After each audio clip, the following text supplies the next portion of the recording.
নমস্কার বন্ধুরা, আজকে আমি করছি দক্ষিণী চিকেন বা সাউথ ইন্ডিয়ান চিকেন।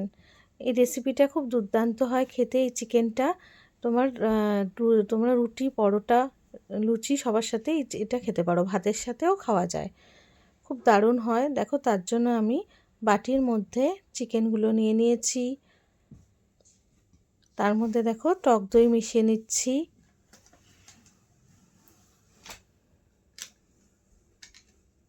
অনেকটা পরিমাণেই টক দইয়ের মধ্যে দেবো আমি। এবার একটু লঙ্কার গুঁড়ো দিয়ে দিচ্ছি, একটু জিরে গুঁড়ো, তার সাথে একটু গোলমরিচ গুঁড়ো একসাথে পেস্ট গুঁড়োটা দিয়ে দিলাম। দিয়ে একটু ভালো করে মাখিয়ে নিচ্ছি চিকেনটাকে নিয়ে। এটা আমি আধ ঘন্টা থেকে 40 মিনিট পর্যন্ত এটা তোমরা রেস্টে রাখতে পারো।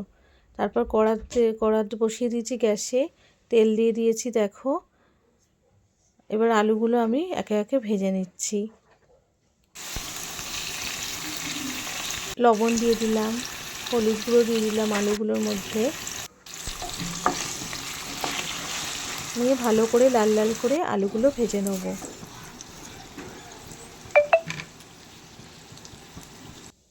দেখো, এবার আলুগুলো তুলে নিয়ে ওই তেলের মধ্যেই আমি সর্ষের তেলে শুকনো লঙ্কাগুলো ভেঙে ওর দানাগুলো ছাড়িয়ে নিয়েছিলাম, শুকনো লঙ্কার দানাগুলো বের করে দিয়ে দিয়েছি, কারি পাতা দিয়ে দিয়েছি, সর্ষে ফোড়ন দিয়ে দিয়েছি। এবার পেঁয়াজ কুচিগুলো একে একের মধ্যে দিয়ে দিচ্ছি।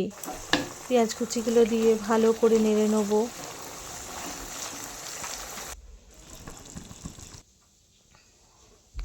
দেখো, পেঁয়াজ কুচিগুলো ভাজা হয়ে গেছে। এর মধ্যে আমি আদা, রসুন আর শুকনো লঙ্কার পেস্ট দিয়েছি। শুকনো লঙ্কা, কাঁচা লঙ্কা দুটোই পেস্ট করেছি একসাথে, নিয়ে এর মধ্যে দিয়েছি। দেখো, এখানে দিয়েছি জিরে আর একটু শুকনো লঙ্কার বাটা, দিয়ে ভালো করে নেড়ে নিচ্ছি। নিয়ে হলুদ গুঁড়ো দিয়ে দিলাম, লবণ দিয়ে দিলাম, দিয়ে আবারও ভালো করে নেড়ে নিলাম।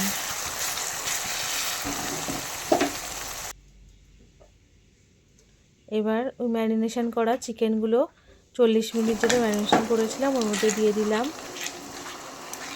তোমরা চাইলে এটা সারা রাতও ম্যারিনেশন করে রাখতে পারো, যত করবে নরম হয় ভালো। নিয়ে দেখো, এর মধ্যে আমি নারকেল বাটা, তার সাথে নারকেল পোস্ত আর একটু সর্ষে, সাদা সর্ষে বেটে এর মধ্যে দিয়ে দিলাম। দিয়ে ভালো করে নেড়ে নিচ্ছি। এবার টমেটো কুচি এর মধ্যে দিয়ে দিচ্ছি, আর ক্যাপসিকাম কুচিও এর মধ্যে দিয়ে দিলাম। দিয়ে ভালো করে রেসিপিটা এবার ভালো করে কষিয়ে নেবো মাংসটাকে।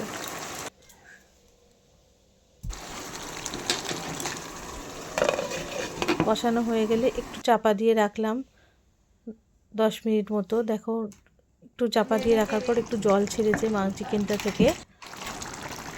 এবার আর একটু ভালো করে একটু কষিয়ে নিয়ে এর মধ্যে আলুগুলো দিয়ে দিলাম।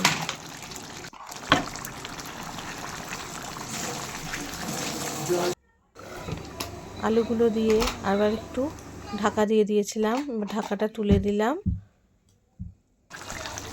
দেখো, এবার একটু সেদ্ধ হয়ে গেছে আলুগুলো। ফ্রেশ ক্রিম এর মধ্যে অ্যাড করে দিলাম।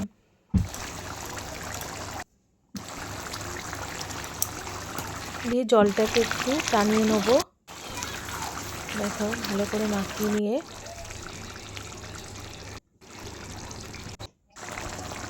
দিয়ে দেখো জলটা একটু টেনে এসছে। টেনে